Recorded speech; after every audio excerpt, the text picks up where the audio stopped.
I've been to Iraq 3 times. Twice we did comedy for the troops. The third time was vacation. The third time, I just wanted to see it. And it is nice. They have one tree. It's gorgeous. So you wait in line for that, and then you fight your way back to the plane. So it's like a hiking trip of sorts. When we did comedy for the troops, we'd go over there, and they would have a lot of like small bases, where they only have like 40 troops at these bases. So they would have like a lot of makeshift stuff for these guys, like their bathrooms. They had pipes dug in the ground, and that's what they would pee into. And then if they did the other, they had a bag. They called it a wag bag. So it was very awkward. Like I went up to a soldier, I go, "Where's your restroom at?" And he was like, "You gotta go number 1 or number 2. It's like, well, I don't really see how that's your business. And to be honest, I might mix it up. So why don't you let me decide, all right? We have barely made eye contact.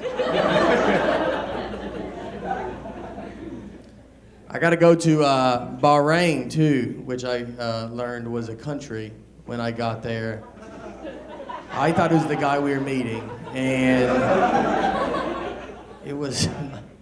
When you go to Bahrain, you go and you stay on an army base, but there you can actually leave the base and go out to the city. So they tell you, they're like, look, if you go out there, it's safe, just don't draw attention to yourself. So they were like, don't wear American t-shirts.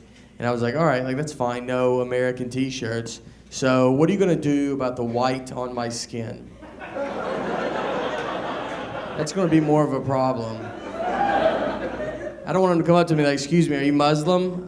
Southern Muslim, actually. Yeah, my dad was a deacon, so I don't know if that counts.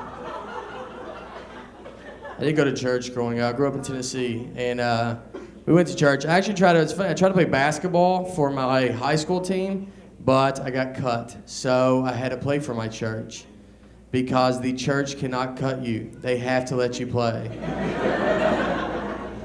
They could cut you. You'd be pretty bad if they're like, look, we think you're good, but Jesus does not think you're that good.